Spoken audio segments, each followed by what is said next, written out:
Pretty Vacant by Hugh Costello, with Jane Slavin as Nora and Tim McInnerny as Frankie. Part 1. Manchester. Buy to leave. I come from Manchester. This is my city. Birthplace of the Industrial Revolution, the original powerhouse of the North. Home of some of the greatest bands in the history of music. And now suddenly we're famous for something else. The skyline is being transformed in front of our eyes. As thousands of new high-rise homes appear every month, with the population set to double in the next 5 years, there will be property winners and losers. In my line of work, I see more of the losers. I spend my days fighting for their right to a decent home. The trouble is, the more property appears on the Manchester skyline, the more the scales are tilted in favour of those with money. And where there are people with money, there's sometimes corruption too. Corrupt money is still out there washing around in our institutions and pension funds. It distorts our society. It directly affects people's lives. Nobody is safe from the fallout from dirty money. And I should know.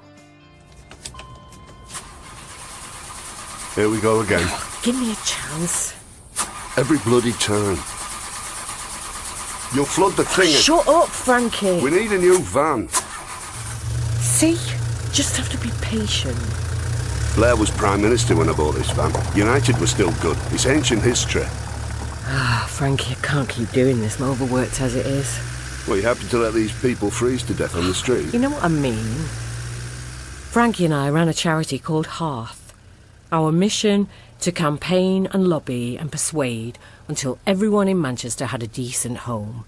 We were policy wonks, but with a heart. How many words have you and I written, eh? In the 15 years we've been doing this. Reports, analysis, talking points, submissions to parliamentary inquiries. And where has it got us? Trouble was, Frankie was losing interest. He preferred taking van loads of sleeping bags and hot drinks to rough sleepers in Trafford and Bury. I'm tired of words, Nora. We can write and say whatever we want. In the end, money talks. Always has, always will. Action, that's what's needed. Down on the streets, helping the folk who can't help themselves. Is this your way of telling me you want to leave? Oh, now you're being daft. A fella rang the office number the other day looking for you.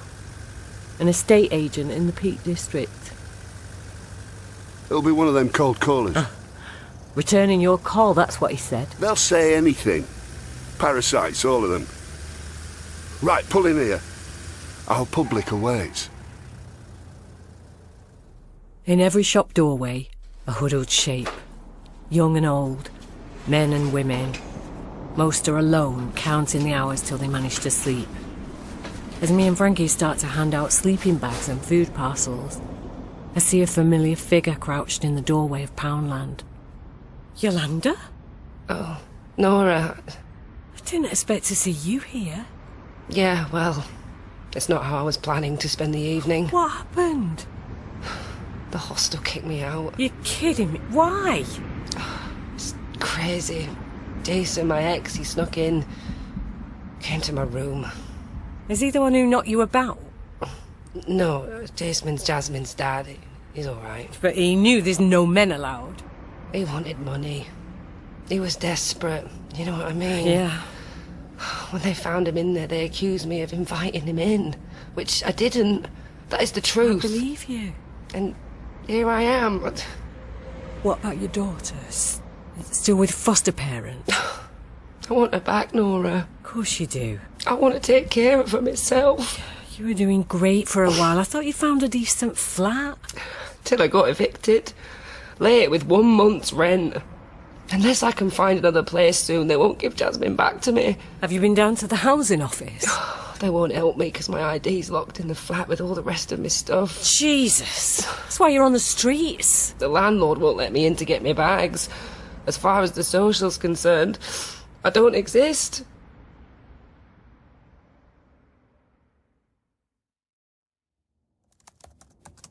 I'd offer to help with your conference paper. Yeah? Only you're much quicker than me. Handy that. Kev. Nora, I need you. It'll have to wait. Deadline looming. Tell me about it. Just give me 2 minutes, please. Kev works for the local paper. His beat is social deprivation in all its forms. My editor wants a story on how the high cost of living is affecting housing. So he thought you'd call Rent Quote. If there was a better source out there, I'd call them instead. Little schmoozer. OK, well, I met a woman last night who's been evicted for missing a month's rent. Her landlord is holding her stuff hostage. This woman works 2 cleaning jobs, delivers takeaways in the evenings, and she's sleeping rough in Trafford. And that's because of what? Higher fuel bills, food getting more expensive? Are these the key factors? Well, the main reason is that housing in Manchester isn't affordable for low-income residents. Funny how it always comes back to that. Yeah, because it's true. Go down to the eviction court, you'll get a lot more stories like this. I heard some tenants are representing themselves because of cuts to legal aid. Well, the landlord's lawyer up. It's not exactly a fair fight, is it?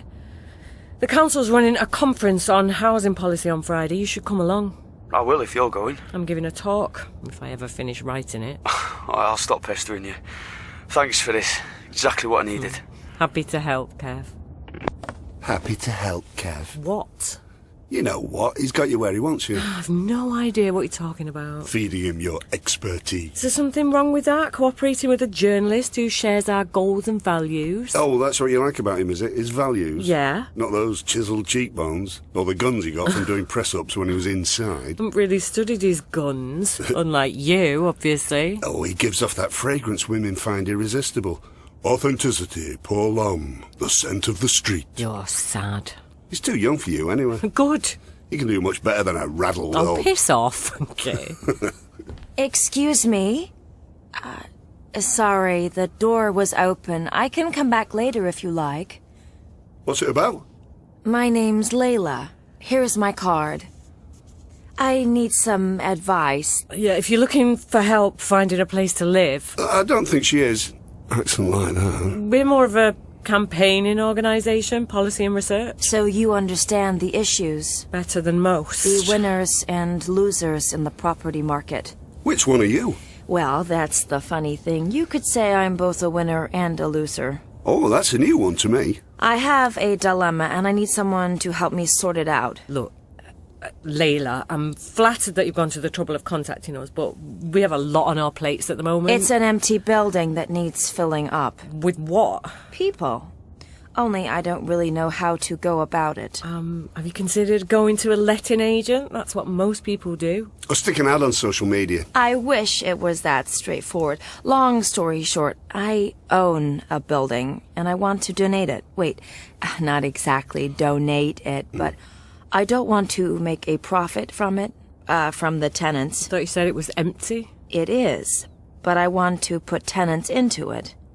Without making any money? Well, not a profit. Oh, that's priceless, it really is. Hang on, why do you want to do this? I want to help people. Well, are you auditioning for Miss World or something? My dream is to end poverty and bring peace to the world. Okay, just forget it. No, wait, let's have a proper chat. What's the point, if you're just going to insult my intelligence? Leyla, please, I'm sorry. Nice work, Frankie. You know what they call it? Messiah complex. Hang on. Virtue signalling. I can solve the problems of the world even though I have never even remotely experienced them and don't personally know anybody who's experienced them. You don't know that. Come on, the woman reeks of privilege. Well, does that make her a bad person? I didn't say she's a bad person. It's her motives. What's the difference? Ask yourself this. Why does she want to do it? To help those less fortunate than herself? Or to make herself feel good? God, does it matter? Seriously? I mean, she's got an empty building and good intentions. I don't really care what her motives are. I'm more interested in putting people into decent homes, however it happens. I wonder what she wanted from us. A free consultation. Maybe more. Oh, you've got that look in your eye. What look? You've been bitten by the curiosity bug. I just think it's stupid not to at least find out. I won't ask you not to, because I know you're going to do it anyway. But let the record show that I will have nothing to do with this bourgeois fantasy. Says the man swigging artisanal gin with elderflower tonic. Speaking of which, my glass is empty.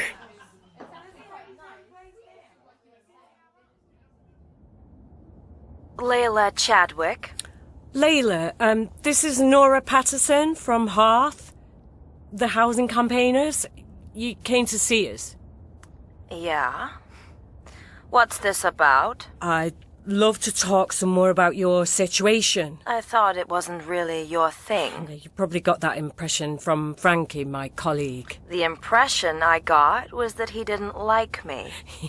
He has a bad habit of making snap judgments. What, like kill the rich? Well, be rude to the rich. You can't help it. I'm kind of in the middle of something. Sorry. Yeah, I'll cut to the chase. I'd like to hear more. I've been talking to some other people. There's a lot of interest. In what? Exactly. I mean, you hinted at your project. Why should I spend time talking to you? Because I know more about the forces that drive housing inequality than anyone else in Manchester. So write a book. I already have. I'll send you a copy. What it is, I'm looking for someone proactive, who knows the issues, yes, but who can also help me make this thing happen. Believe me, I would be up for that challenge. I can connect all the dots. I know how to get quick answers from the council. I have a network of tenants' organisations. What about builders, tradesmen, decorators? I want this thing to happen quickly. Frankie has people who'll drop everything to work on a socially beneficial project. Frankie doesn't like me, remember? Leave that to me. I'll text you the address. Okay, great. Meet me there in 2 hours. I'll see you then. They call it buy to leave. Here's the logic. You're super rich and you decide to park some of your cash in a couple of new build apartment blocks in Manchester or London or Bristol. Why would you bother putting human beings in them? Human beings are messy. They're complicated. They break stuff, cause wear and tear. And for what? You're super rich. So get rid of them. Leave the place empty and clean and uncomplicated. So when one of these buy-to-leave properties suddenly becomes available, well, I have a duty to check it out.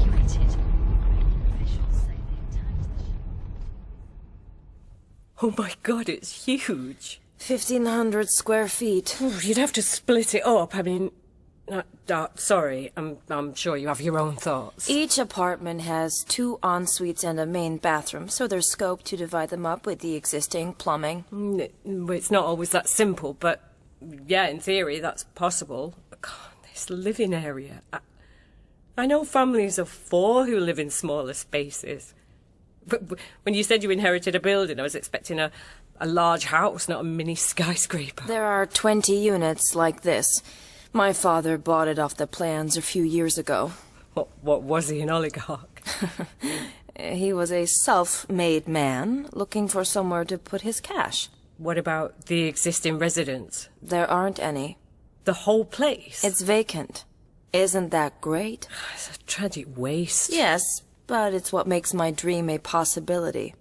A few of the flats had tenants at one point. My father evicted them all. Oh, nice. He wanted to redevelop the site. Offices, hotel, fitness club. Oh, like we need more of those.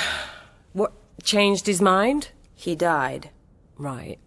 Yeah, sorry. And now it's mine. I loved my dad, but his values? Yuck. That's not me. So, what is you? I want to convert the whole block, more units but still high spec, and when that's done, I want to rent these units to people who find it hard to get housing elsewhere. Low-paid workers, families on universal credit, people with special needs. Fantastic. How low are you willing to go? That's an area where I need advice. I want to pitch the rents below the market level, but at the same time, I worry I might insult people. You mean offend their working-class pride? Maybe, yes. Leyla, they aren't going to turn it down because it compromises their dignity. Cool. It's reassuring to hear that. I know what you're probably thinking. I'm not judging you. Spoiled little rich kid acting like some Victorian benefactor. Well, if this is what you want to do with your money and your property, I'm all for it. I plan to set up a business to oversee the transformation, but it won't be a for-profit company. A social enterprise? Exactly. Great idea. And that's where you come in, Nora. I can bankroll it, but I need to partner up with someone who has the right instincts and a real deep knowledge of the city. Like a guarantor that the values and ethics of the process will always be right. Your charity has such a great reputation, it would be the perfect host for the social enterprise. A real sign that we mean what we say. Are you interested? I'm very interested. What about your partner? Frankie's a bit of a dinosaur sometimes, but always on the side of the little guy. He's passionate about social justice. And insulting the rich. What he doesn't have is stamina. Whenever we disagree on the direction Hearth is going in, I always wear him down. I can believe that. If I want to make this thing happen, then it will happen. Okay. Amazing. When can you start? We shook on it that morning, standing in an empty apartment with views over landscaped private gardens. Leyla had already put a bottle of champagne in the otherwise empty fridge, in anticipation of a successful negotiation. To a wonderful collaboration. I'll drink to that.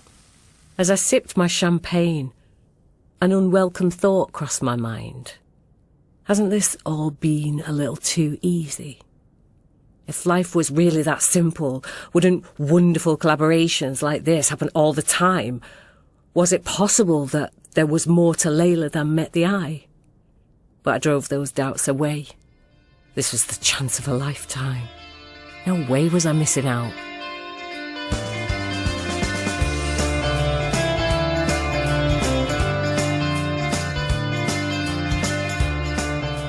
In part 1 of Pretty Vacant by Hugh Costello, Nora was played by Jane Slavin, Frankie by Tim McInnerny, Leyla, Genevieve Gaunt, Phil, John Hopkins, Kev, Will Howard, and Yolanda, Alex Constantinidi.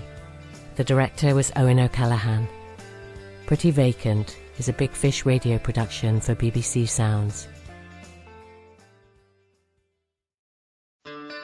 Pretty Vacant by Hugh Costello, with Jane Slavin as Nora and Tim McInnerny as Frankie. Part 2. The Holdout. I come from Manchester. This is my city. Birthplace of the Industrial Revolution, the original powerhouse of the North. Home of some of the greatest bands in the history of music. And now suddenly we're famous for something else. They call it buy to leave. Here's the logic. You're super rich and you decide to park some of your cash in a couple of new build apartment blocks.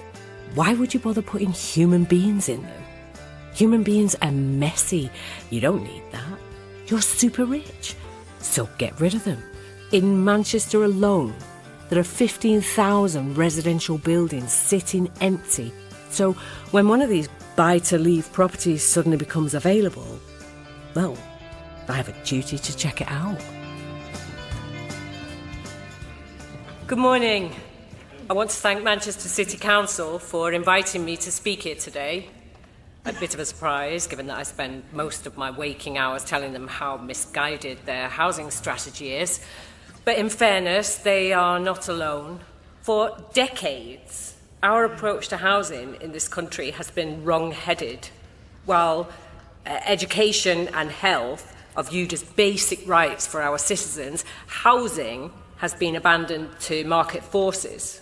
My research has shown that tens of thousands of perfectly good homes sit vacant because we're happy to allow investors to sink their funds, often illicit overseas money, by the way, into empty properties.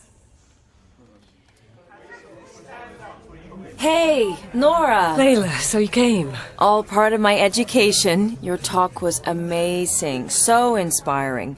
The way you make the link with the whole buy-to-leave thing. It's a hot topic here at the moment. How the wealthy see property as a route to even more wealth. It makes me feel ashamed. Good. As a society, we need to stop pussyfooting around this issue and start calling it what it is. And if that means shaming people, then so be it. Now I'm even more desperate to get going on our project. Do you have time later today for a planning meeting? Sure, yeah. Good job, Nora. Hi, Kev. Saw the council's housing team shaking their heads when you mentioned dirty money. They tell you it's not their problem. Central government makes the rules. But I didn't hear them complaining when outside investors were feasting on Manchester's property boom. Kev, this is Leyla. Aye. Are you researching this area as well? No. I'm one of those outside investors you're all having a go at. Oh, yeah? Looking to make a killing in Manktopia, are you? I'm trying to undo some of the wrong-headed thinking Nora spoke about. Leyla and I are working on a social housing project together. She's the brains, I'm the money. Okay. That's interesting. You're more than just the money, Leyla. It's your passion, yeah? That's what got me involved. So, this project, I take it the council don't know about it? God, no. There's no way I'm getting bogged down in public sector bureaucracy. Well, we will have to engage with some of that. I believe the dynamic values of the free market can be brought into the not-for-profit sector. Is that right? And you're on board with that ethos, Nora? I wouldn't put it... We're setting up a social enterprise. Its values will be all about meeting the needs of low-income tenants. Right, Leyla? Of course.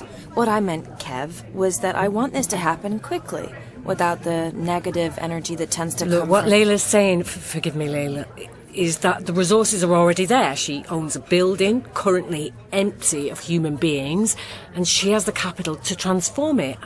I'm helping her to plot the right course. I hope you're getting paid for it. We're working that out. I'd be charging free market rates if I were you.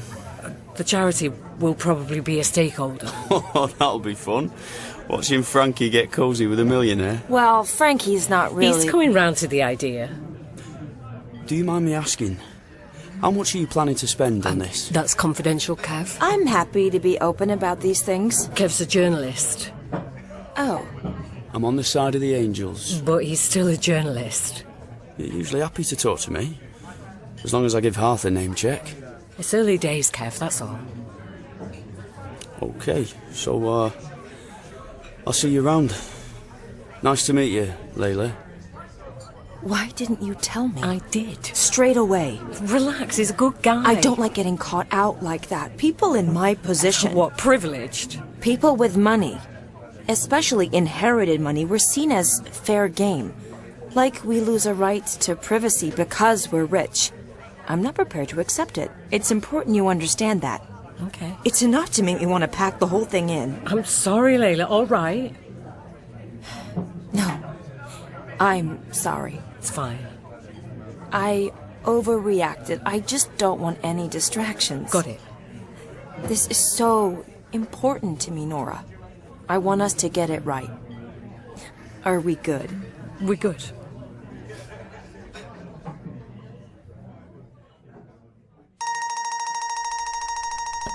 Hi, Kev. I just want to say, you were terrific this morning. Top speech. Really nailed it. Think you've already given me that compliment? I'm doubling down. Not generally your style. Yeah.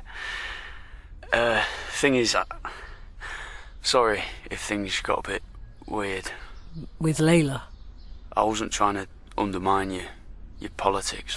I have to get used to it if I'm going to sleep with the enemy. It sounds like a great project. You've checked her out, right? In what way? You've got a great reputation, ethically unimpeachable. I don't know about that. Well, it's true. Respected by all, even those who disagree with you. I wouldn't want that to be compromised. By what, exactly? I don't know. Seriously, I'm just offering some friendly advice. You have a suspicious nature, Kev. Handy in your profession. All journalists should do some time inside. Gave me a sixth sense. Kev, I appreciate the call, but I wasn't born yesterday. Of course you weren't. Grannies and eggs, etc. Watch it with the granny stuff. Which is why I'm sure you'll have done your due diligence. Good night, Kev. I see you. This is a first draft, but I think I've included most of the areas we need to start exploring. Let's take a look. Broadly, there are tasks to do with construction and decor, and then legal and admin stuff. I thought maybe we could each take a section. Leyla, before we get going, there's something I need to talk to you about. Go ahead. I was doing some searches online, for background. Background on what? You.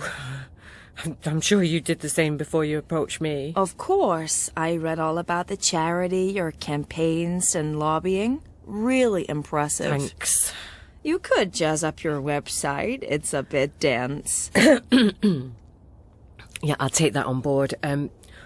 What I found when I searched for you... Not a lot. Almost nothing, Leyla. A few pictures with a man called Bill Chadwick. My husband. Apart from that zilch, almost as if your identity's been purged from the web. You know what? I should have briefed you about this before now. I guess I was hoping it wouldn't come up. A few years ago, I was contacted by an ex-boyfriend. Quite a troubled guy. He stalked me. And he filled the digital space with lies about me, really hideous lies, accusing me of criminal activity and just depraved stuff. In the end, I had to apply to Google to get all mentions of me removed. I quit all my social media platforms. My husband and I moved house without telling anyone our new address. I pretty much went underground. God, what a nightmare. Look, I understand how odd it looks to have no digital presence.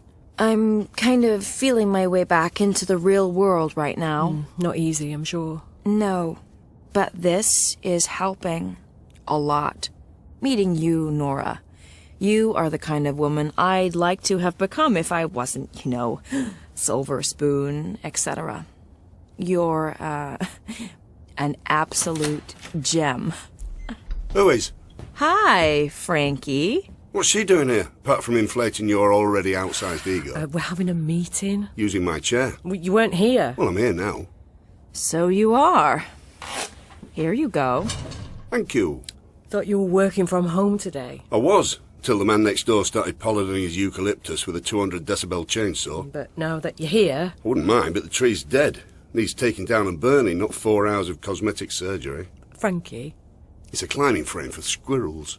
I've been to see Leyla's building. It's incredible. Well, in that case, you won't have any problem finding people to live in it. Especially poor people. They're generally not too choosy.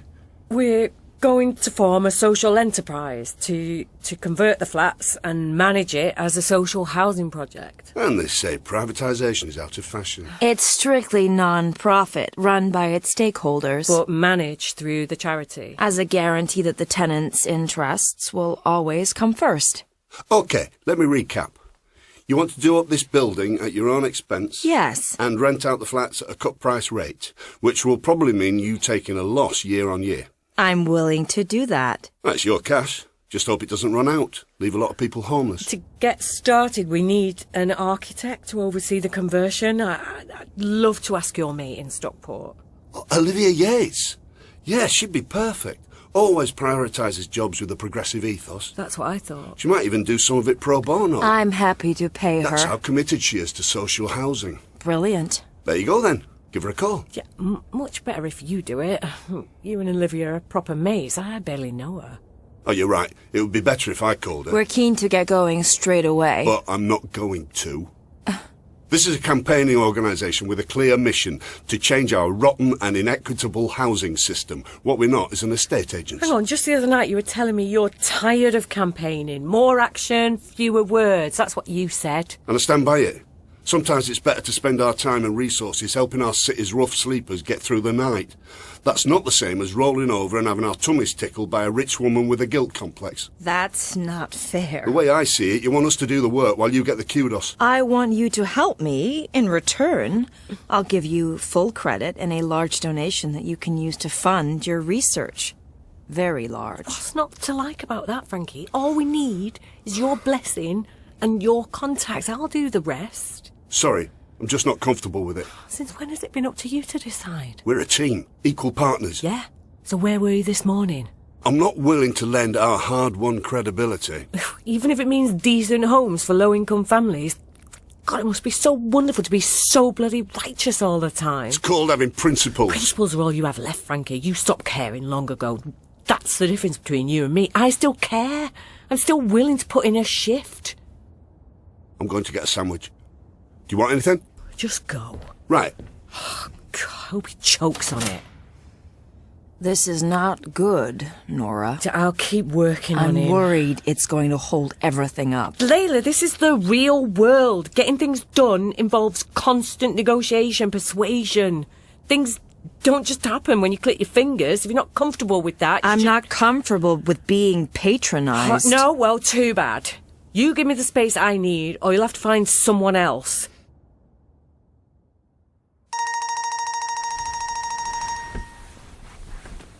Hello? Nora, Yolanda? You okay? I've been arrested.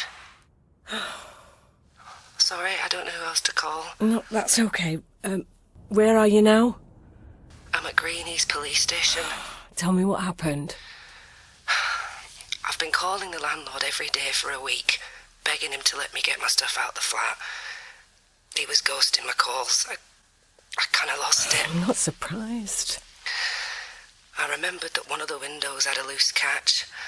I used to stress about it when I lived there, like someone might force it from outside. So I went round there tonight to check it out. It opened straight away. I climbed in and got the stuff I really needed. Your ID? Yeah, and the USB stick where I keep my CV and all that. Some clothes and some of Jasmine's toys for when she came round. When I climbed back out the window, the police were waiting. Someone must have seen me going in and called them. What are the police saying? I've been telling them that the stuff I took is mine. They won't believe me. It's classic. What do you mean? It's on my file that I used to be a user. Once they see that... Yeah, but you're clean, yeah? 3 years. Apart from my subbies. They keep me off the gear. Do you have anything on you that shows you lived there? On my USB. But they won't open it. I don't think any of them even know how. OK, Yolanda, listen. They're going to charge me in the morning. I know they are. Not necessarily. If I get done for this, that'll be it with Jasmine. I'll never get her back. Yolanda, I'm going to come down to the police station now. I know a few of the officers there from when I was a social worker. I'll vouch for you. Confirm that you lived at that address. Oh, do you think that's enough for them? If they believe that you only took your own stuff out the flat, there's a good chance they'll let you off with a caution. OK. Let's hope you're right. Do you have anywhere to stay tonight? No. There's a spare bed here you can use until we've got your situation sorted out. Yolanda? I'm so sorry to put you through this. It's fine. We're going to get it sorted, OK? Get you back with your daughter. I'll be at the station in half an hour. Make sure you're polite to the officers until I get there. I will. Thanks.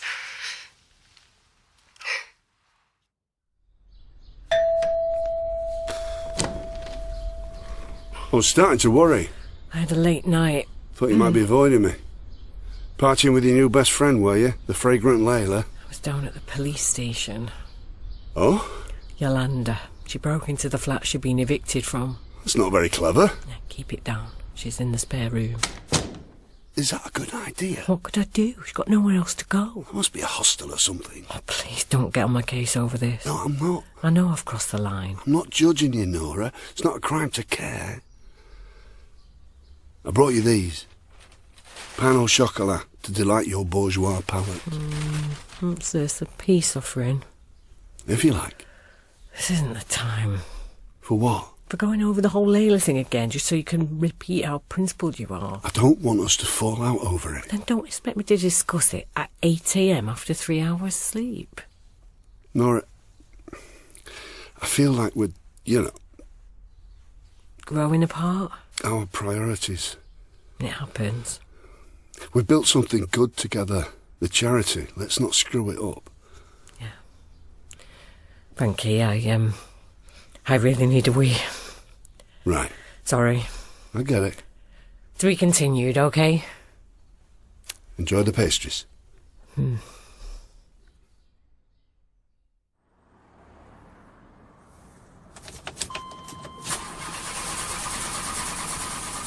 pile of flaming junk. Hey, looks like you could do with a push. What? No, you're all right. Won't do any good. You check the battery? It's brand new. Well, could be the cables or maybe the alternator. Oh, whatever. This van was put on the earth to torture me. Well, looks like you got a good few years out of it. I had one of these myself a long time back. Oh. Pretty much lived in it when I was starting my business. Oh, started from scratch, did you? At the risk of sounding like a Monty Python sketch. What, you grew up in a hole in road? Not quite. Luxury. You're Frankie, right? Yeah. Sorry, I have a terrible memory for faces. No, we haven't met. I'm Phil. Phil Chadwick. I'm Leyla's husband. You're Leyla's husband? Not what people expect, I know. You're local? Yeah. Well, nearly. Wilmslow. I've been away for a while, business trip. Thought I'd come and see how she's getting on with the big project. Well, you need to talk to my colleague, Nora. You're not involved? I'm more... arm's length. Right. Well, look, while I'm here, what about I give you a tow at the garage? Save you a few quid. Oh, great. Thanks. And then maybe you and I can have a chat about business.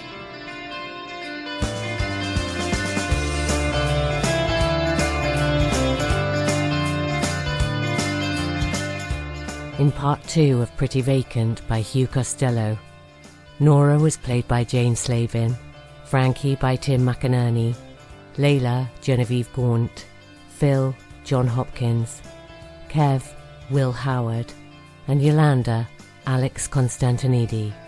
The director was Eoin O'Callaghan. Pretty Vacant is a Big Fish radio production for BBC Sounds.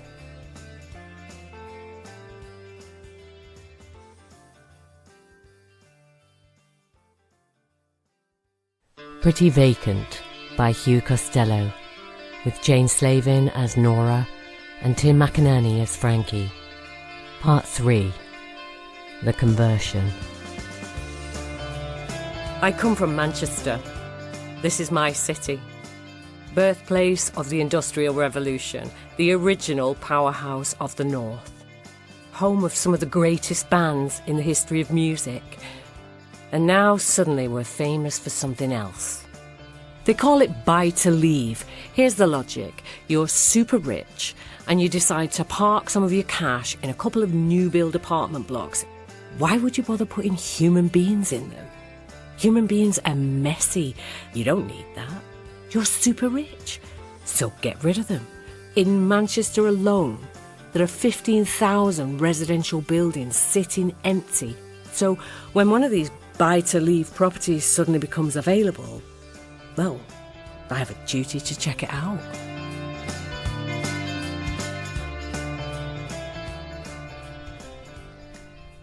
What I wouldn't give to have a flat like this. It's not bad. You been here a while? Years. Can't imagine living anywhere else. Second bedroom and all. Jasmine could have her own space.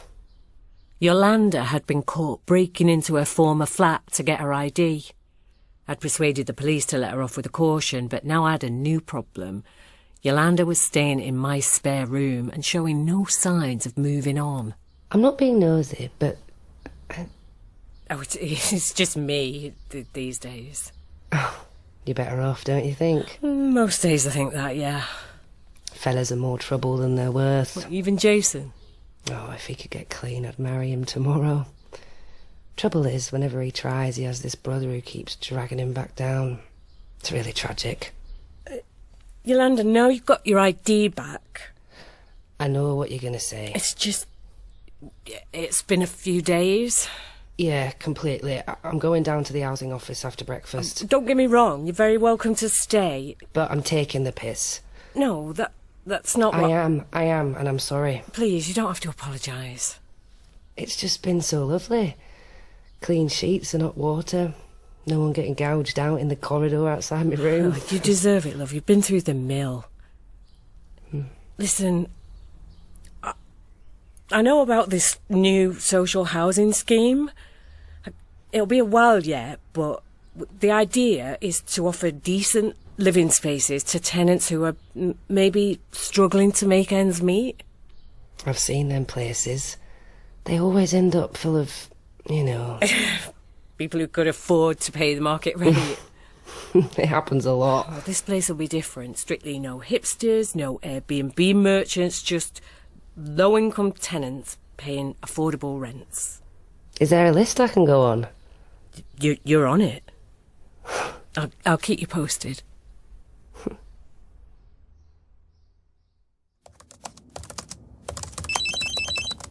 Hello. Frankie, it's Phil. Are you in the office? Yeah. Go out the window. What? Go on. Have a look out.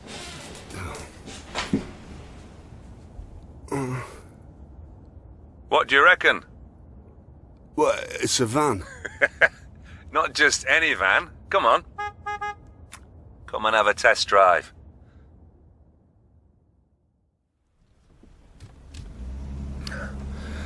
Now, what do you think? Handles very nicely. It's slightly bigger than your old one. It gives you more capacity for your mercy missions down to the rough sleepers. I suppose. Listen, Phil. But by the way, have you thought of running a pop-up food bank? Somewhere people can go to get what they need, get out of the cold for a while, a bit of company, the milk of human kindness. Yeah, it's a nice idea. Yeah, I could help you with it if you like. But look, about the van, where exactly is my old one? Well, it's in a yard, waiting to be sold for parts. You've replaced it? Yeah.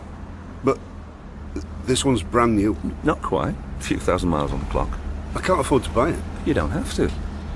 My company has a contract with a vehicle leasing operation. They own it. We use it. Oh, we still have to pay for it, surely. That's one more van. We'll barely notice. It's taxed and insured. You just need to cover the running costs. Yeah, It's not an act of charity, Frankie. What would you call it then? We're in business together, right? Hang on. Call it a perk. I run a charity. I'm not in business with anyone. Okay, I hear you. Bad choice of words. Let's call it a collaboration. This housing project... Which I have not signed up to. Yeah, so I gather. She can't do it without Nora and you. Simple as that. Not my problem. Okay. Let's analyse this. You have a principled objection to facilitating... A rich woman's messiah complex. Correct. And as far as you're concerned, private wealth is always to be mistrusted, am I right? I prefer it when the wealthy stick to what they're good at rather than pretending to give a toss about the great unwashed. Well, that was me, even 10 years ago. Chase the money at all costs, almost like a religious duty. And then I came to a realisation.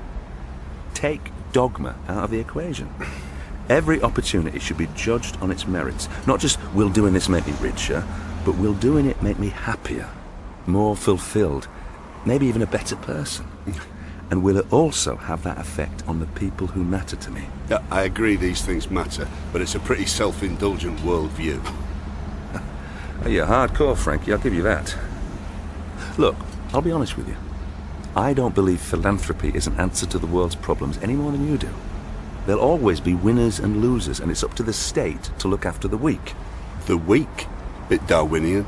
The less fortunate, the disadvantaged, whatever you want to call them. But this project means a lot to Leyla and to Nora. You can see the fire in their eyes when they talk about it, and their motives are pretty damn good. I'm asking you to get out of their way and let it happen.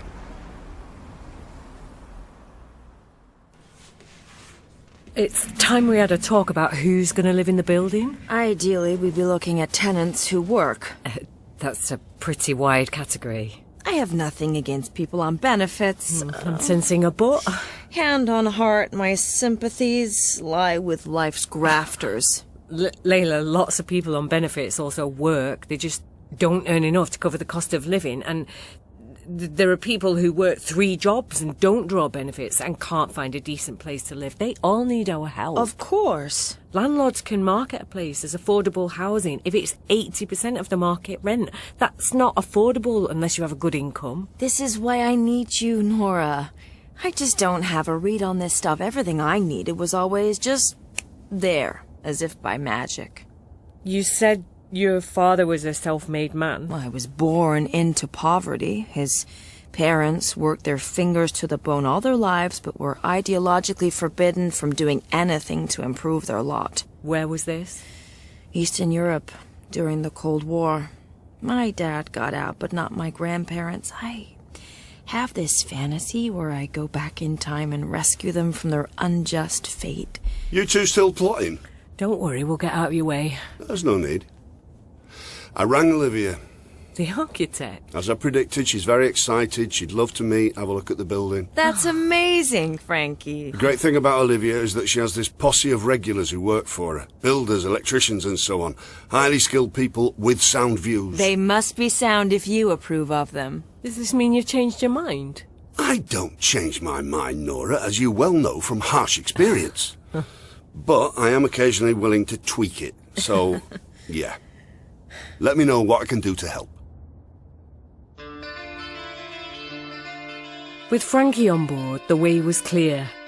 Plans were drawn up, permits obtained, and the transformation of Leyla's building went ahead at breakneck speed.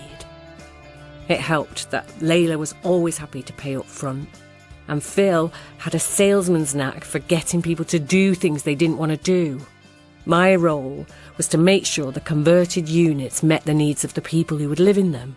Breakout spaces became box rooms, however small, to give family members some privacy. Out went kitchen islands and dedicated wine storage units. In came tables and chairs for families to sit around. There'd be extra storage space for skateboards and bikes and football kit.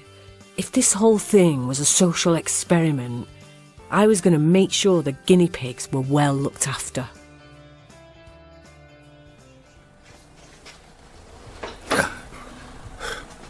I'm not sure we've got enough fridges to hold all this. No, a pal of mine is going to lend us some, just while the pop-up's running. He'll meet us down there. I was thinking, if the food bank works out, we might look for somewhere to open a proper cafe. Oh, I thought you were wary of distractions. The campaigning must come first. Well, they might complement each other. Oh, yeah. I can see you and a United Pinny lining up the bacon butties. Ah, that's the scary thing. So can I. You ready for a change, are you? There are days when I wake up wishing there was a field and a river outside my window, instead of the tailback on the Bury New Road. Well, don't spend too long agonising over a move. It'll be too late to enjoy it. Yeah, you're probably right. I was thinking we should be making a bit of a noise about Leyla's housing project. Oh, yeah? What do you have in mind? Well, like a guided tour for the press or some kind of launch event. It's a big deal. I can't stand it when do-gooder rich people make themselves the story. That's what'll happen. That's the news angle. Yeah, I can see that, yeah. Besides, Leyla doesn't like too much public exposure. Yeah, Nora told me about that. The stalker. It's nasty. You can see why she'd rather stay below the radar. A very warm welcome to the Hang programme. on. The United States and the European Union are set to impose additional sanctions on Russia today in response to allegations of Russian war crimes in Ukraine.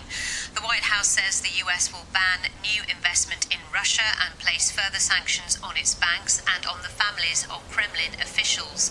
I bet those oligarchs are starting to get nervous in their Knightsbridge penthouses. You probably know some of them, yeah? What makes you say that? Ah, you know, birds of a feather. You're making an assumption, Frankie. Do you think that's fair?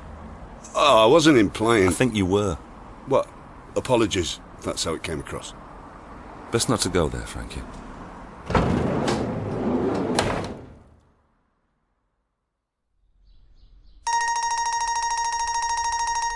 Hi, Kev. How's the big project going? Exhausting, but kind of great as well. Glad to hear it. I don't want to rain on your parade. Please don't. But as a pal... Go on then. There's a rumour going round about your benefactor's deep pockets. What's the rumour? A contact of mine knows the husband, Phil. Bit of a reputation for massaging the figures, apparently.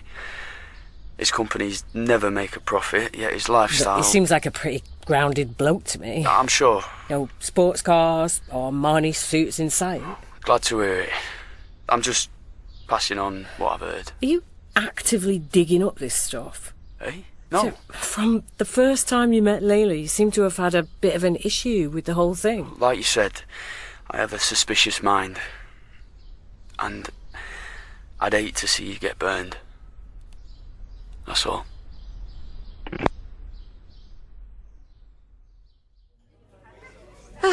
This place was recommended by Phil's daughter. Hence the youthful vibe. I didn't know you had a last, Phil. I have two.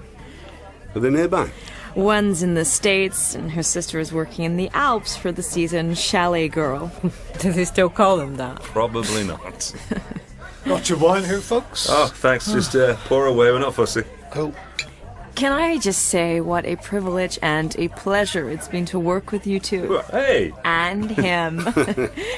I never dreamt this whole thing could happen so quickly and so smoothly. Oh, tempting fate now, Leyla. There's still work to do. Even so, I'm going to raise a glass to exciting days ahead. Cheers! Cheers.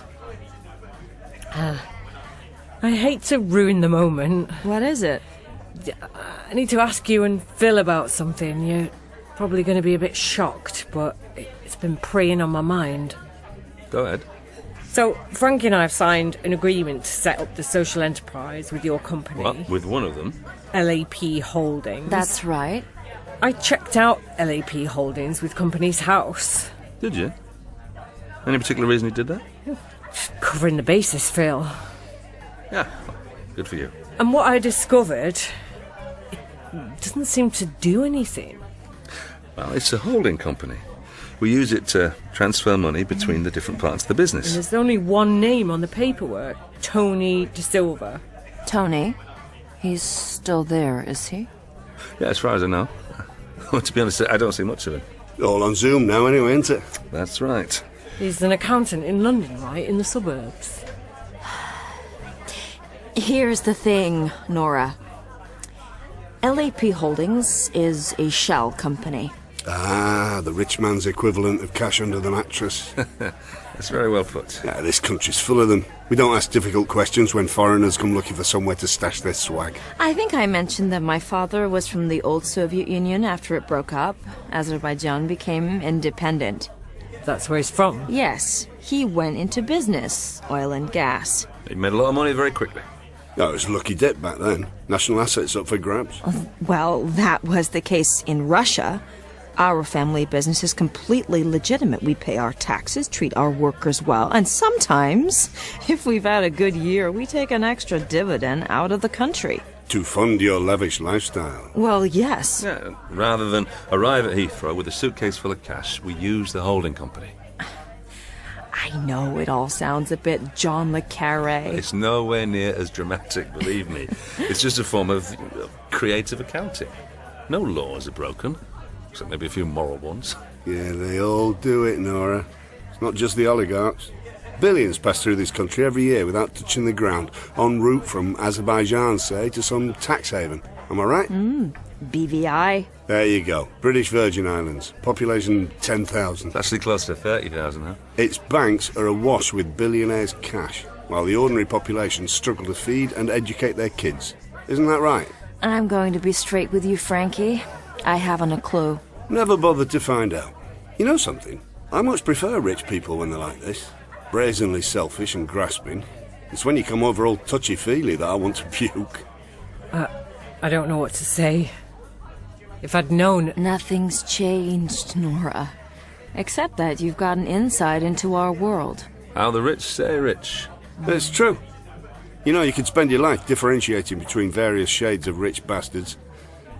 In the end, they're all rich bastards. For me, this doesn't change anything. We still have a chance to do something really good here. Yeah. Besides, it's way too late to get cold feet now.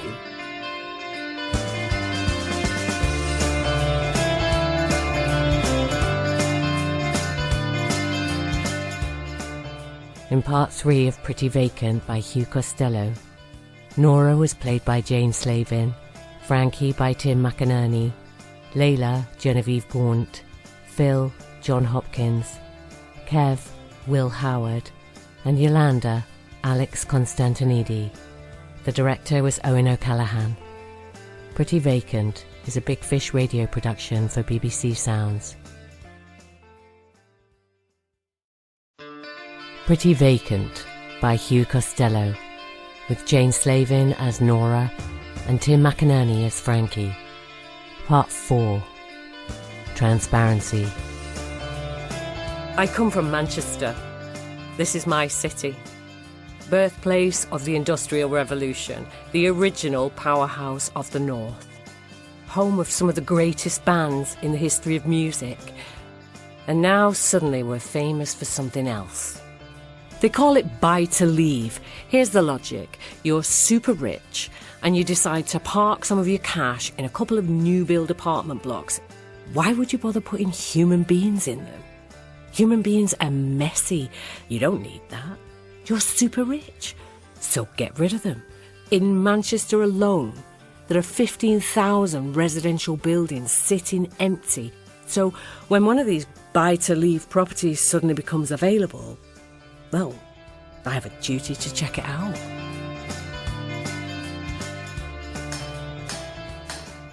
Originally, there were 2 flats on each floor. We've doubled that. Oh, it's going to be amazing. Work on the building conversion was almost finished, and we'd started the process of finding tenants. Yolanda had asked me to keep her in mind, so I took her round for a look.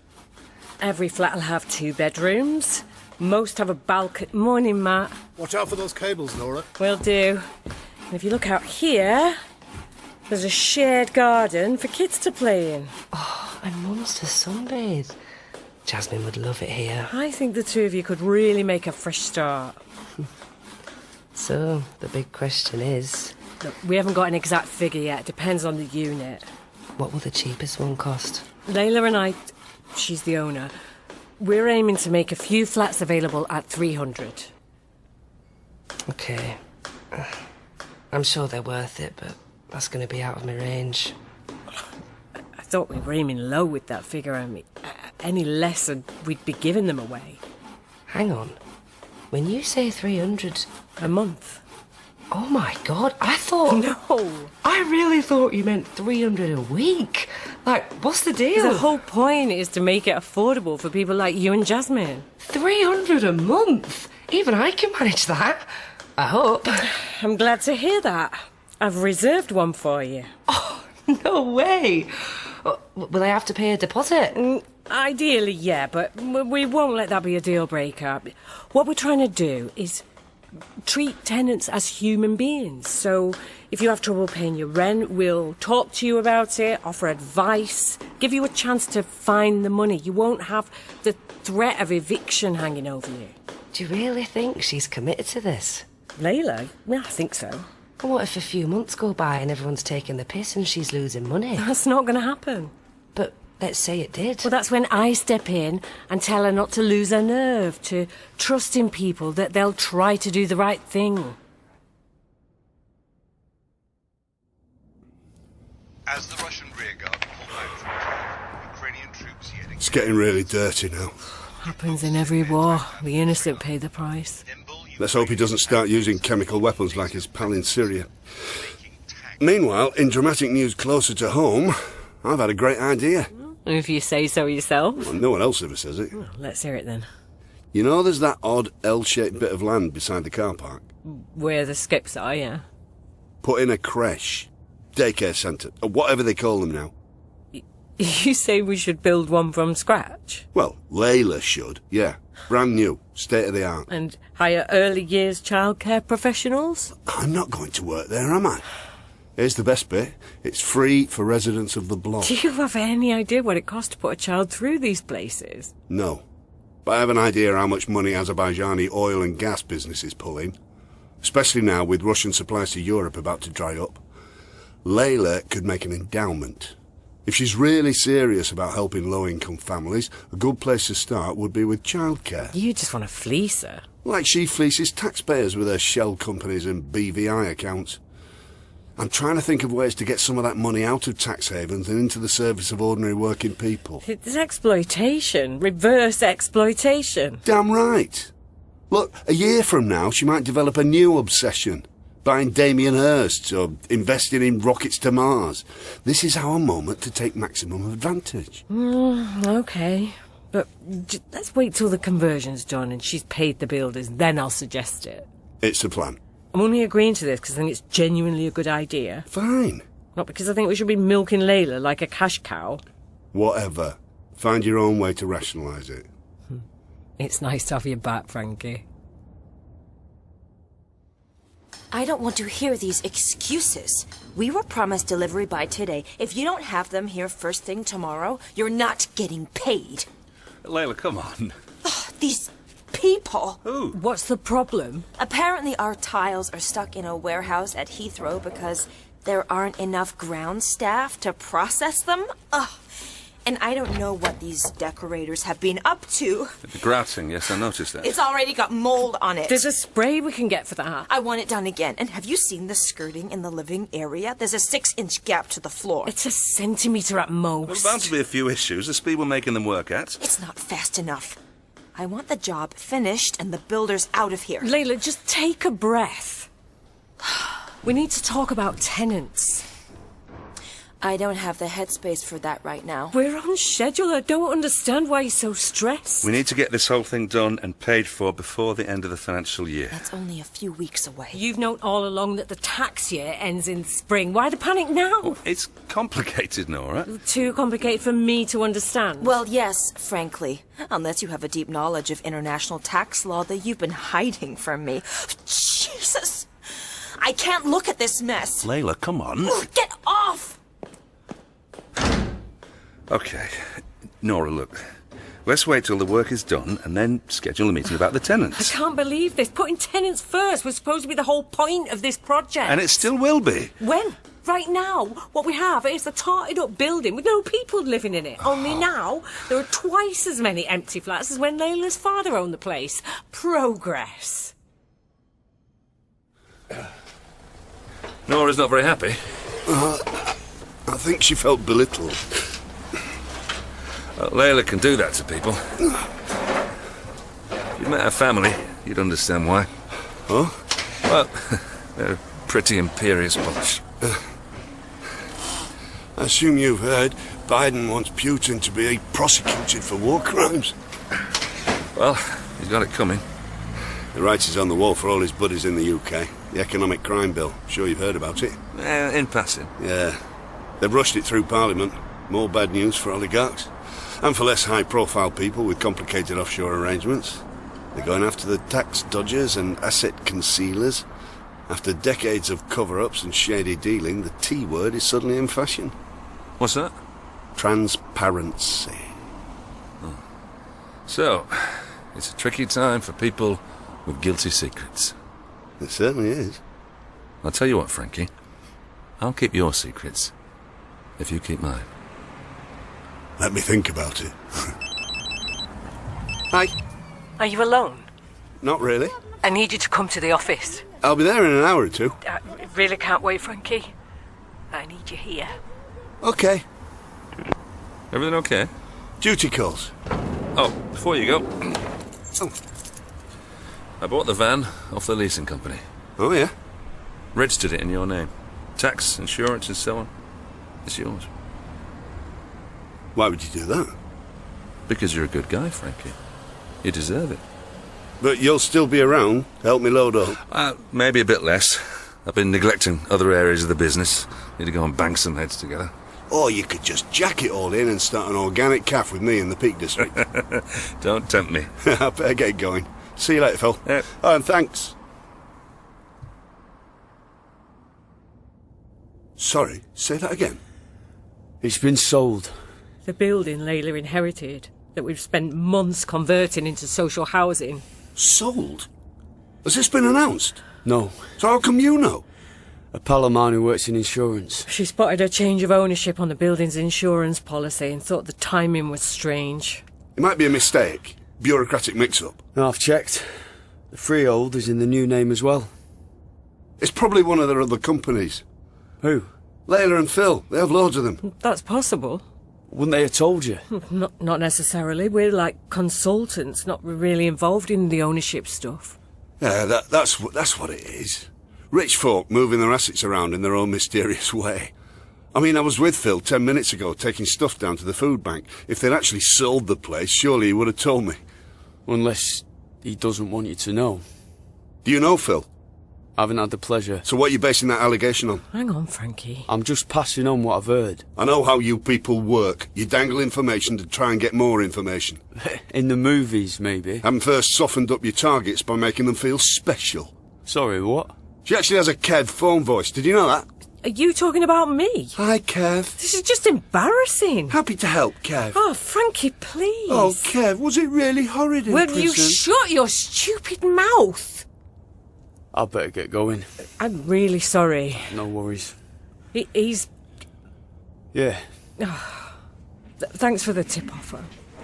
I'll call you later. God, I'm actually worried about you. I'm sorry. That is not the behaviour of a rational adult. Yeah, I can see why you think that. I mean, out of nowhere, 1 minute we're having a completely functional conversation. It wasn't. What? Out of nowhere. It's been coming. But why? What has Kev done to make you treat him like that? It's not about Kev. I thought we dealt with this years ago. You dealt with it quite easily, as I recall. Frankie, it was doomed from the start. It was magical. For a short time, a very short time, but it was never going to work. Well, I guess I'm just a guy who can't say never. What we did, getting past that, starting the charities, staying good mates, I think that's really special. Much more special than a lot of relationships I've seen. I suppose I should be grateful I've got this, Nora. Yeah. But what I really want is that, Nora. Can't help it. Want to wake up in the morning and find her there in the kitchen, writing a list of chores she wants me to do that day, while she goes into battle against injustice, armed with the sword of truth and the shield of compassion. And in the evening, I'd dress her wounds, and we'd have a couple of gins, and look out at the sun setting behind the hills. Oh, Frankie, if I could, I would, but that's the truth. It's just not going to happen. The person you have called, Leyla Chadwick, cannot take your call. Please leave a message. Hi, Leyla, it's me. Just wanted to see if you're still up for our site meeting with Olivia today. Give me a call when you get the chance. Your turn. Come on, Phil. Answer your phone, pal. Maybe he's in a meeting, or driving, or on the loo. Oh, you believe that if you like. I'm going down to the site. I'll drive you.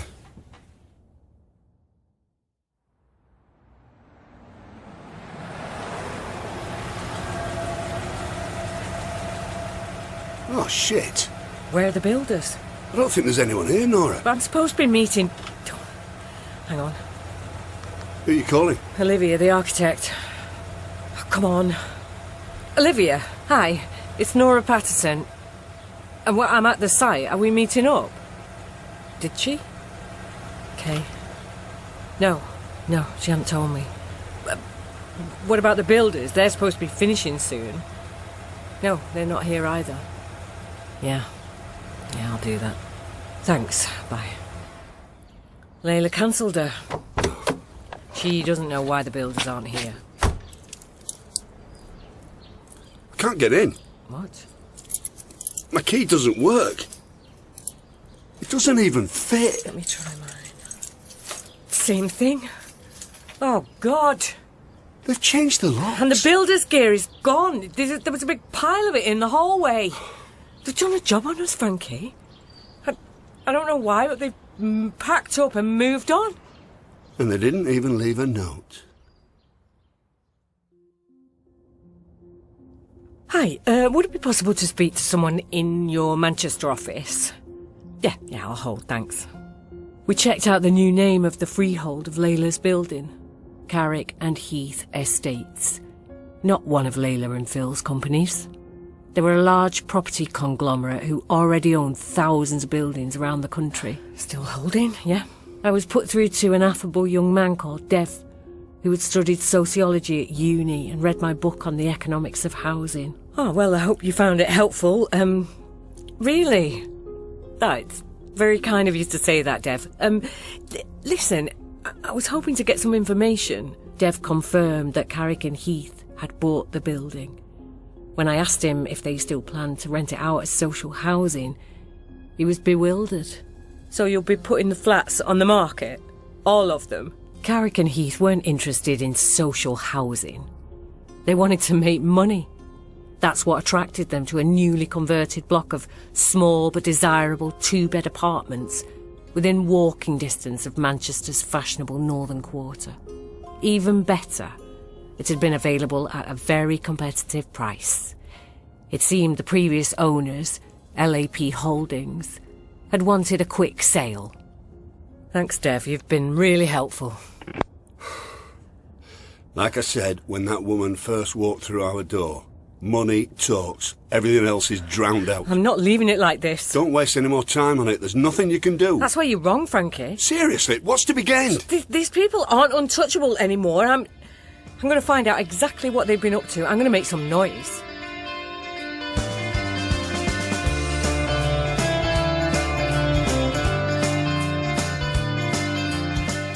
In part 4 of Pretty Vacant by Hugh Costello, Nora was played by Jane Slavin, Frankie by Tim McInnerny, Leyla, Genevieve Gaunt, Phil, John Hopkins, Kev, Will Howard, and Yolanda, Alex Constantinidi.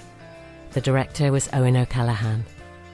Pretty Vacant is a Big Fish radio production for BBC Sounds.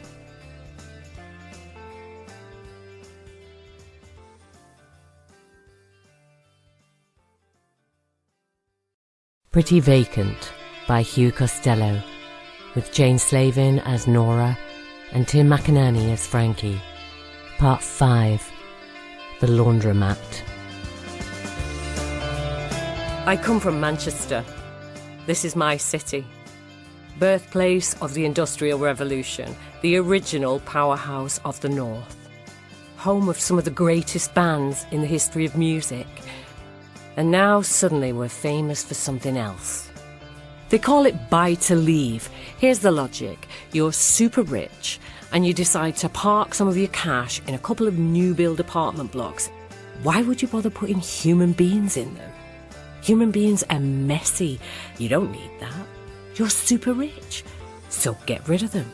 In Manchester alone, there are 15,000 residential buildings sitting empty. So when one of these buy-to-leave properties suddenly becomes available, well, I have a duty to check it out.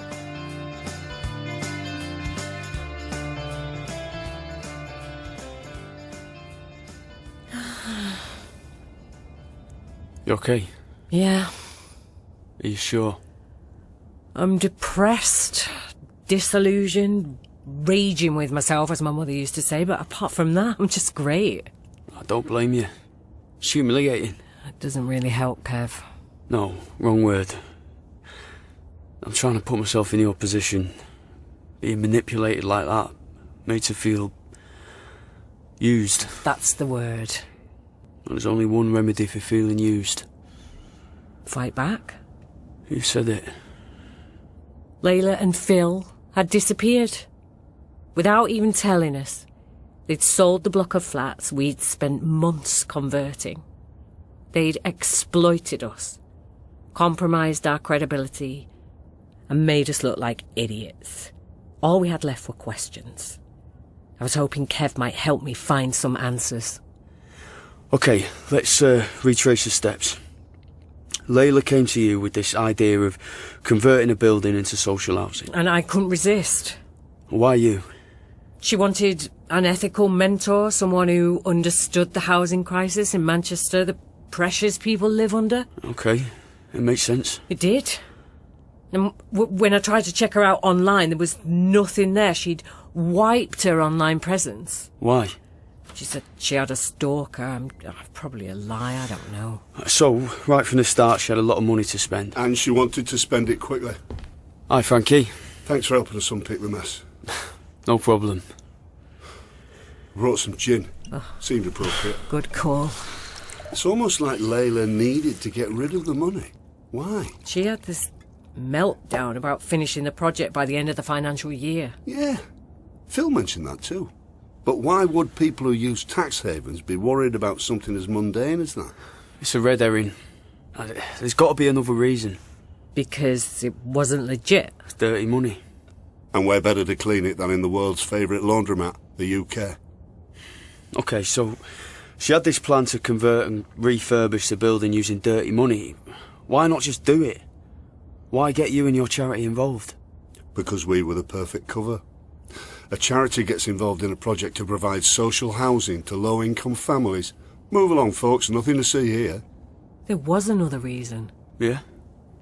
She wanted it to happen fast, and we delivered that. Because people want to be associated with virtuous initiatives. Look at Olivia. That's the architect. She dropped everything to do it. Yeah, and she found a team of builders and tradesmen to do the same. Yeah, the whole thing was done and dusted in 3-4 months. Some kind of record. Good. So, if it wasn't the end of the tax year, why were they in a hurry? It's not like they were broke, needing the cash. The Economic Crime Act. What? Rushed through Parliament in March in response to Putin's invasion of Ukraine.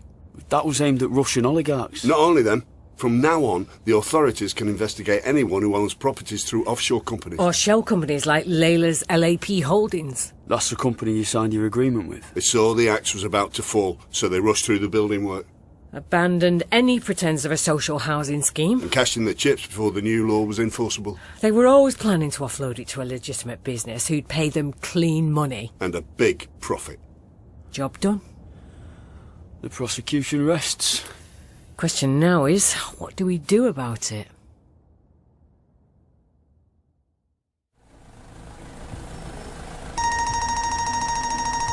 Hi, Kev. Just to let you know, I'm free any time now to wait for London. Great. I'll pick you up. Half an hour? Make it an hour. There's someone I have to see.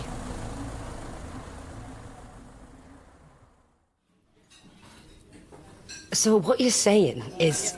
It's not gonna happen.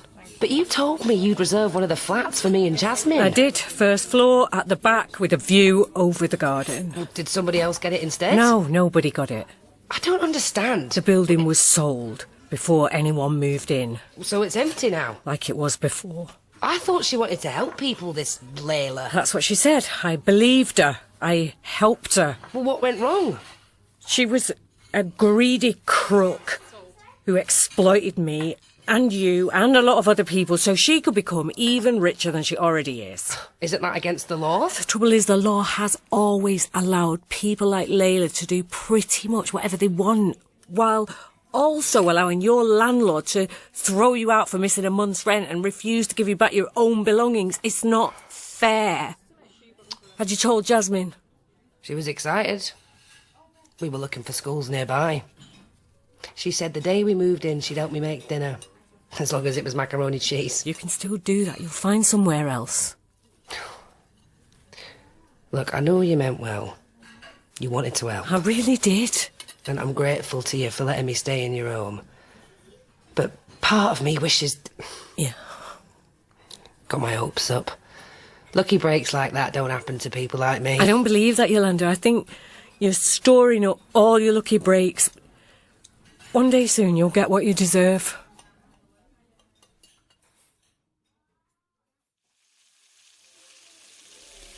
This can't be right, can it, Kev? It's definitely the right address. Yeah, what can I get you? Hi there. The haddock's fresh. Can't get any cod. Blame Putin or the EU or whoever you like. It's not my fault. Mate, we're looking for a guy called Tony De Silva. Tony? Yeah. There's a blast from the past. Tony De Silva had been listed as the nominal owner of Leyla and Phil's shell company, LAP Holdings. All we knew was that he was an accountant in the London suburbs. We'd seen his address on the paperwork from company's house. He was the only possible link we had to Leyla. His office is here, right? It used to be. Upstairs. There's a chiropractor there now. Do you know where Tony moved to? You know what? A lot of people came in here asking about him a few years ago. I told them, and I'm telling you, I've no idea where he is. Tony told me about you. Is that right? He says Steve does the best fish and chips in North London. What, he said that? Yeah. He used to do the books for me. Great guy. We became quite good mates. I moved away to Manchester and kind of lost touch. What, you're a friend of his? Yeah, from way back. Oh, well, then maybe you can tell me what to do with all those boxes. What boxes? I'll show you. Maria, come and see the fries. Tony rented the upstairs office from me for 10 years or more. He's a good tenant. He always paid his rent. And then one day, he's gone. When was that? 2018, I think. He took all the IT stuff, but he left everything else behind. I waited a few months, then sold the office furniture, the printers, anything people wanted. I emptied out the filing cabinets into these boxes, client files and the like, just in case he might come back and ask for them. There's a lot of them. Taking up half the room. I can take them off your hands if you like. But Tony and I have some mutual contacts. I'm sure I can let him know I have them. Well, they're yours, on one condition. Don't tell anyone I gave them to you. It's a deal. When you say he disappeared, was that like no warning? Overnight. After a while, I went over to his house. The neighbours said they hadn't seen him or his wife and kids for weeks. Did anyone report them missing? I don't know. I never understood it. He was just a normal guy. I have one theory, if you want to hear it. Yeah? Witness protection. Protection from who? No idea. But a whole family disappearing into thin air. Normally that'd be on the news, yeah? With Tony, it was like they'd never existed. We loaded the boxes into Kev's car and took them to our hotel. Most of the documents were routine tax returns, but not all of them.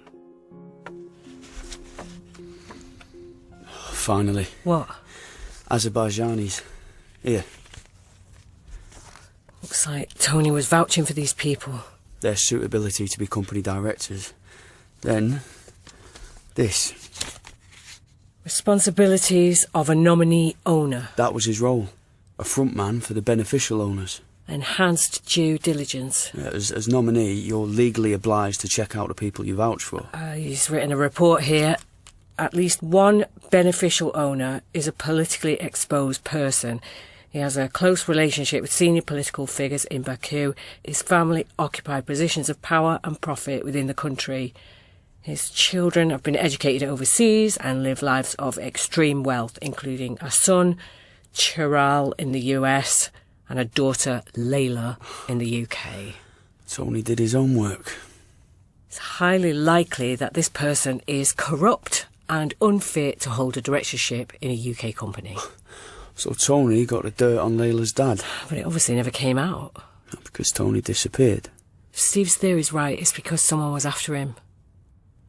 Can we use this against her? It doesn't prove anything. It proves this Tony guy had incriminating information about her and her family. True. Plus, there's another 10 boxes in the boot of the car. Who knows what else we'll find. I want to take her down, Kev. Is that bad? Might be bad for you. The need for revenge can be self-destructive. Did they teach you that in prison? Actually, yeah. Not much of a silver lining, I know, but it's been really nice getting to spend some proper time with you. Did that stuff Frankie came out with about my special Kev voice? Yeah. You know he's just paranoid. If you say so. He has feelings he's never quite resolved, for me. Ah. That explains a lot. And he's jealous of any man I might admire and appreciate in a strictly professional way. Right. I just thought I'd clarify that. Got it. What are the room service options? Take a look. Can I ask you something? Go ahead. How did you know that guy's name was Steve? What? Tony's landlord. Oh, there was a framed restaurant review on the wall with a captioned picture of our genial host. It's supposed to be my job to notice these things. You're losing your touch. Yeah. So it seems. The person you have called, Leyla Chadwick, cannot take your call. Please leave a message. Hello, Leyla. This is Nora. You may have disposed of this phone by now. That's the kind of thing people like you might do. But on the off chance that you're still picking up your messages, we know about Tony De Silva. We know he found out that your family is corrupt and criminal, and then he disappeared. I want you to know that I have every intention of using this information to mess up your life in whatever way I can. Take care now. You back then? How long have you been here? Long enough. What is it? The information? She may have been complicit in a murder. Like this Tony De Silva? Is there a body? Forensics? Not that we know of. So, you'd put your personal safety on the line to pursue this lost cause. For what? Justice. You think justice catches up with people like her? Even if there was damning evidence, which there isn't, they are always one private plane journey ahead of the game. I can't bear the way she played me for a fool. I don't blame you, but you'll have to find a way around it. There's another issue. The building was converted using dirty money. We were part of that. We didn't know. Because we didn't ask. I'm going to go to the police. Is that a good idea? I don't care. I care. Could you just slow down, Nora? Think it through.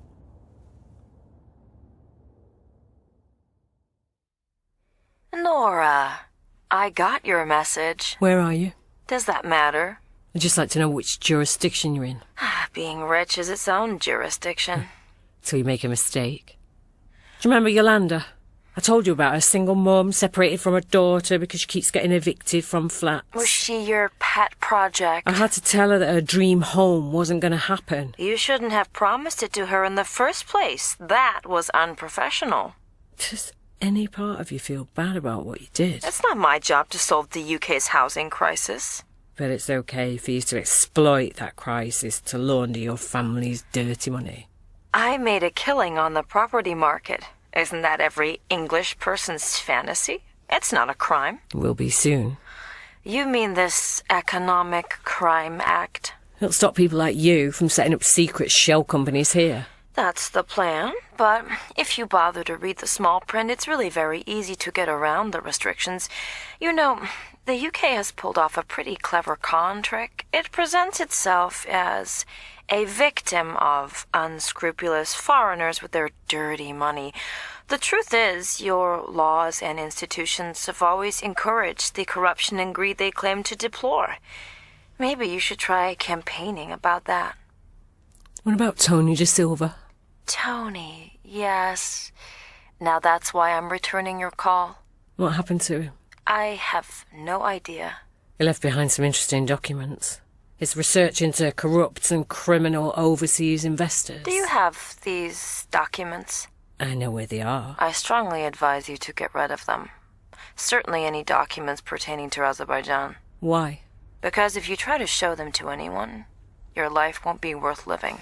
Are you threatening me? I'm forewarning you that the people whose interests you want to damage are very well equipped to fight back by all kinds of judicial and other means. Right, like Novichok. Give it up, Nora. There's no way you can win. I'm not afraid of you. It's not about me or Phil. Behind us are some genuinely nasty people. I've deposited Tony's documents in a solicitor's safe with instructions that if anything... But if anything happens to you, they'll be... what exactly? Handed to the police.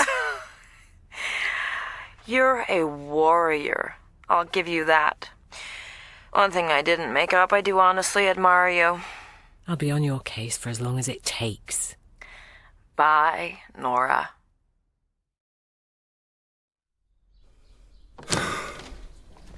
I brought you a present. It's out in the van. Is there more pastries? I'm going to be honest with you, Frankie. The last lot went in the bin. It's a tree. A tree?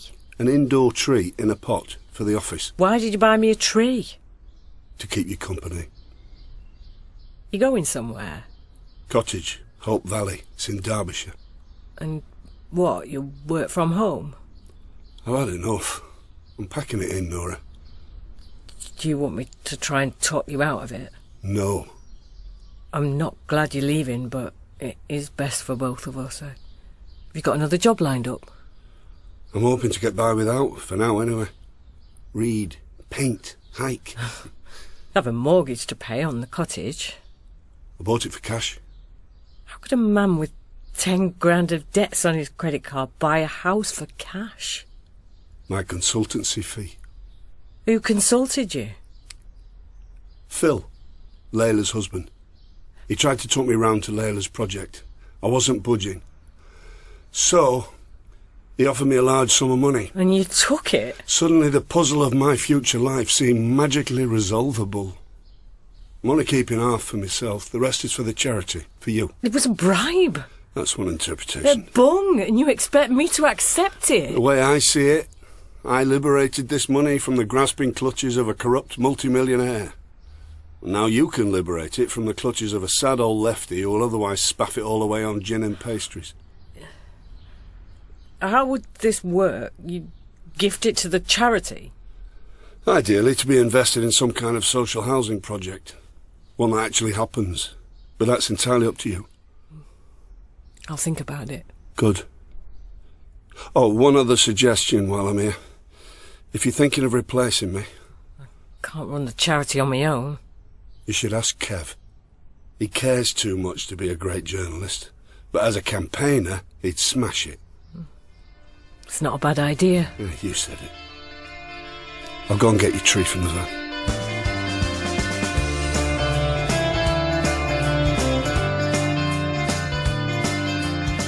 In part 5 of Pretty Vacant by Hugh Costello, Nora was played by Jane Slavin, Frankie by Tim McInnerny, Leyla, Genevieve Gaunt, Phil, John Hopkins, Kev, Will Howard, and Yolanda, Alex Constantinidi. The director was Eoin O'Callaghan. Pretty Vacant is a Big Fish radio production for BBC Sounds.